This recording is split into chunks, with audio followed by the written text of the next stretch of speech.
आज का वीडियो शुरू करने से पहले मैं आपसे ये कहना चाहता हूँ कि कृपया हमारे चैनल को शेयर, सब्सक्राइब और लाइक करना ना भूलें। हम बात करेंगे चाइना की आर्थिक व्यवस्था के बारे में कि चाइना कैसे इतना सक्सेसफुल देश बना। 20वीं शताब्दी के मानव इतिहास में सबसे महत्वपूर्ण घटनाओं में से एक के रूप में चीन ही नहीं बल्कि पूरी दुनिया को प्रभावित किया है। 2018 में इन सुधारों और नीतियों की ये 40वीं वर्षगांठ थी। आइए जानते हैं चाइना ने ये आर्थिक नीतियाँ कैसे शुरू की। 1978 में श्री डेंग जियाओपिंग ने सांस्कृतिक क्रांति के मद्देनजर चीन में निरीक्षण दौरों की एक श्रृंखला बनाई, जिसमें वो अपने देश के लोगों की स्थिति देखना चाहते थे, उनका रहने का स्तर क्या है। अपने दौरे को पूरा करने के बाद श्री डेंग ने कहा, हम बहुत गरीब और पिछड़े हैं, हमने अपने लोगों की स्थिति खराब की है, हमें अब उद्योगों को तेज़ी से बढ़ाना होगा और लोगों की जीवन स्थिति में सुधार करना होगा। इस प्रकार एक जोरदार सुधार अभियान शुरू किया गया। उस वक्त प्रति व्यक्ति आय केवल $156 थी। उस समय चीन दुनिया के सबसे गरीब देशों में एक था। 40 साल बाद चीन की जीडीपी 34 गुना बढ़ गई, जिससे चीन दूसरी सबसे बड़ी अर्थव्यवस्था और दुनिया का सबसे बड़ा व्यापारिक देश बन गया। 2017 में चीन की प्रति व्यक्ति जीडीपी 50 गुना से अधिक हो गई। इनकी प्रति व्यक्ति आय $8,800 तक पहुंच गई। इस प्रक्रिया में चीन ने 700 मिलियन से अधिक लोगों को अंतर्राष्ट्रीय मानकों द्वारा परिभाषित गरीबी से बाहर निकाला। चीन ने राजनीतिक, सामाजिक, लोकतांत्रिक, कानूनी और मानवाधिकारों के विकास में भारी प्रगति की है। पूरे मानव इतिहास में इतने कम समय के भीतर इतने लोगों ने कभी इतनी जबरदस्त प्रगति नहीं की है। ऐसा इसलिए हुआ क्योंकि चीन ने राष्ट्रीय परिस्थितियों के अनुकूल एक विकास मार्ग ढूंढ लिया है। सबसे पहले अर्थव्यवस्था के संदर्भ में चीन ने कुछ बड़े सुधारों को अपनाया है, जबकि उसी समय में उन्होंने आगे बढ़ने की हिम्मत की है।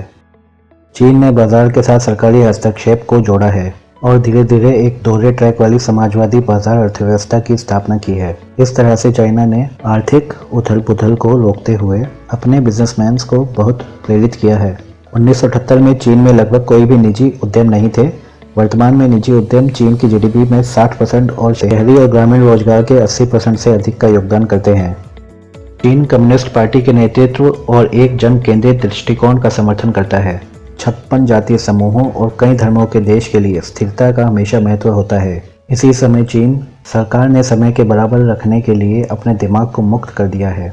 इसने अपने निर्णय लेने की प्रक्रिया में लगातार प्रगति की है।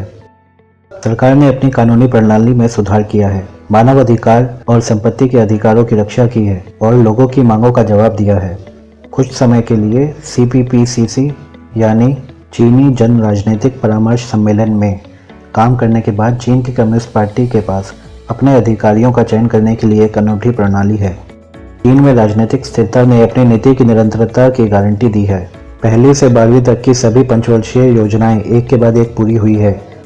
चीनी लोग अपनी सरकार का समर्थन करते हैं क्योंकि उनकी सरकार वास्तव में जो कहती है वो करके देती है।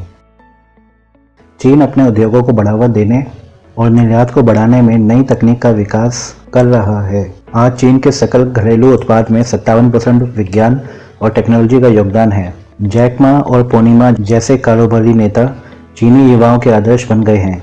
कुछ लोगों ने हमेशा चीन पर तकनीकी चोरी का आरोप लगाया है। चीन की घरेलू पेटेंट आवेदन संख्या दुनिया में पहले स्थान पर है। हर साल चीनी विश्वविद्यालय विज्ञान, टेक्नोलॉजी, इंजीनियरिंग और गणित में 3 मिलियन से अधिक ग्रेजुएट होते हैं, जो अमेरिका से 5 गुना अधिक है, और R&D में चीन की 4 मिलियन से अधिक प्रतिभाएं हैं। चीन ने बौद्धिक संपदा अधिकारों की रक्षा के लिए भी बहुत प्रयास किए हैं। चीन बाहरी दुनिया के लिए खुला है और बाकी दुनिया के किसी भी अच्छे अनुभव की ओर आकर्षित होता है। अब 6 लाख चीनी छात्र विदेश में पढ़ रहे हैं और सालाना 100 मिलियन से अधिक चीनी पर्यटक विदेश यात्रा करते हैं। ब्यूरो ऑफ इकोनॉमिक एनालिसिस की संख्या के अनुसार चीन में उनकी वार्षिक बिक्री $400 बिलियन से अधिक हो गई है, जो चीन को अमेरिकी निर्यात की मात्रा को तिगुना करने से अधिक है। चीन के आर्थिक सुधार की सफलता ने दुनिया को अधिक शांतिपूर्ण और समृद्ध बना दिया है। विश्व बैंक के अनुसार चीनी अर्थव्यवस्था में 2012 से 2016 के बीच वैश्विक आर्थिक वृद्धि का 34% योगदान दिया है। सबसे बड़े विश्व कारखाने के रूप में बाकी देशों को सस्ता और अच्छा सामान देता है। चीन पहले से ही दुनिया में सबसे तेजी से बढ़ता आयात बाजार है। इसके अलावा तेजी से बढ़ते मध्यम वर्ग के कारण चीन जल्द ही सबसे बड़ा उपभोक्ता आयात बाजार भी बन जाएगा।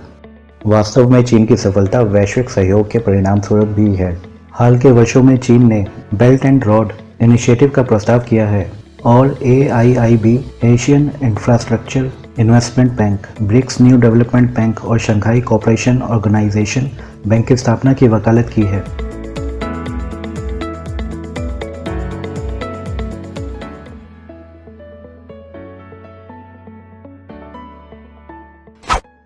हमारे और वीडियोस को देखने के लिए चैनल को लाइक, शेयर, सब्सक्राइब करना ना भूलें।